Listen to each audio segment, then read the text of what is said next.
question, Doc. Où se trouve donc l'eau sur Terre?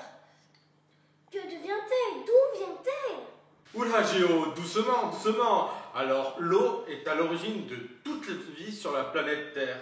Elle recouvre 70% de sa surface.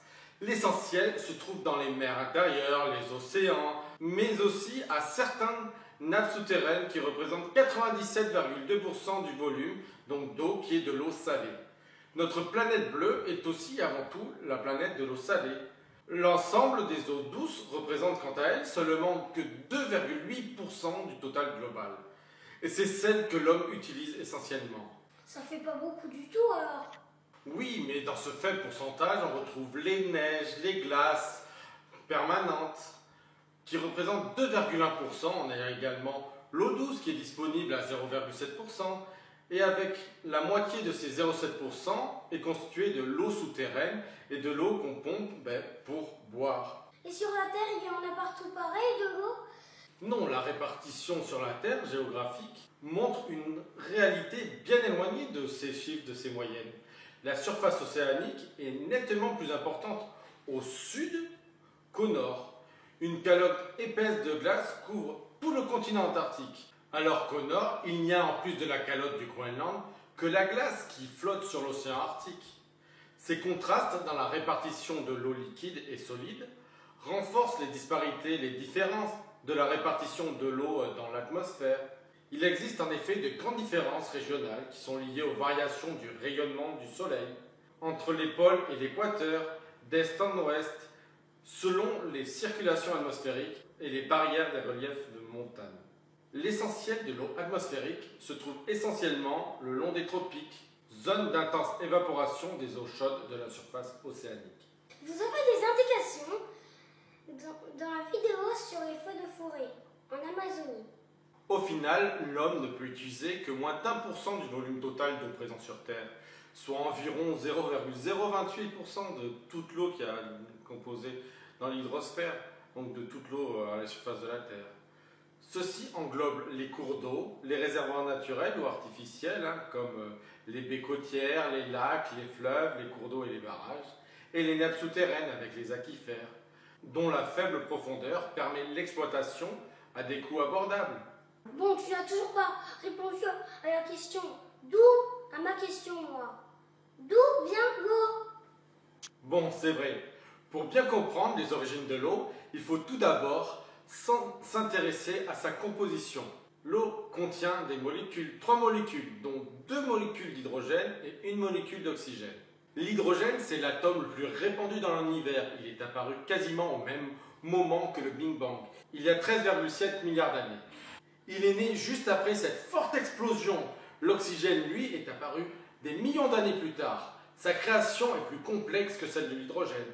Alors que l'univers se développait, les nuages d'hydrogène se sont alliés. À leur centre, l'attraction des atomes devenait telle qu'ils ont évolué en hélium, entraînant la naissance des premières étoiles. Étant instables, elles ont explosé en d'innombrables particules, formant ce qu'on appelle les naines blanches. Ces explosions ont entraîné la création de nombreux atomes tels que le carbone et l'oxygène. C'est bon, Doc, on en a déjà parlé de ça. Vous pouvez aller voir notre vidéo qui parle de la formation de l'univers pour les détails. Ok, c'est vrai que c'est pas tout simple tout ça. Il y a 4,5 milliards d'années, à ses débuts, notre planète était bien différente à celle d'aujourd'hui.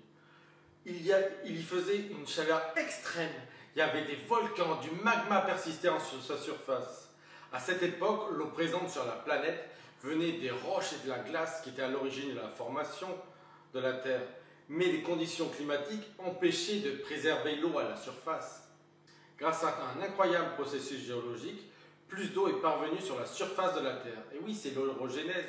On avait les volcans qui ont relâché l'eau, qui venait en profondeur, en vapeur d'eau, et l'eau allait rester à la surface. Et les éléments lourds, comme le fer et le nickel, ont été attirés par le centre de la planète, et sont allés jusqu'au noyau. Et on a eu une séparation entre les différentes enveloppes, le noyau, le manteau et la croûte, telle que nous connaissons aujourd'hui la Terre. Les éléments les plus légers, comme l'eau, sont restés sur les pellicules donc les plus externes. Et l'eau a pu ressortir à la surface par les volcans, les fissures, permettant à la vapeur de s'échapper. Ça a duré pendant 500 millions d'années, après la naissance de la Terre.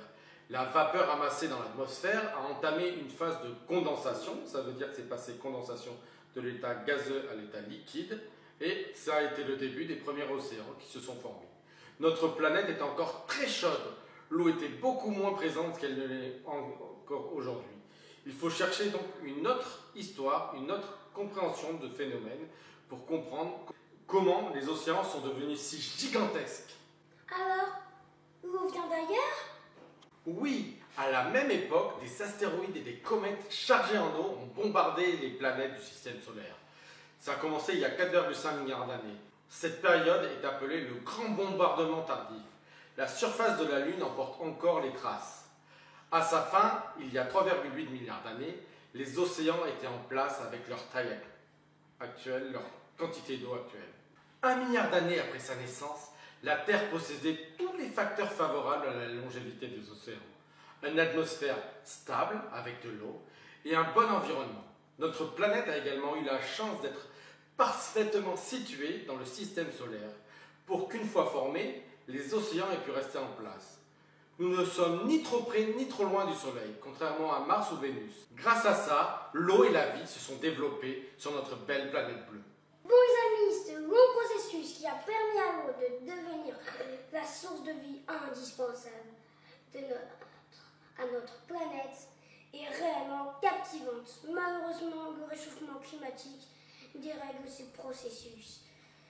J'ai encore plein de questions pour comprendre tout cela, mais nous verrons la suite dans une prochaine vidéo. C'est la fin de cette vidéo. Alors les enfants de la Terre, si vous avez apprécié, mettez un pouce bleu! Et si vous voulez en savoir plus, abonnez-vous pour que nous les enfants puissions vivre encore un peu sur notre belle planète bleue.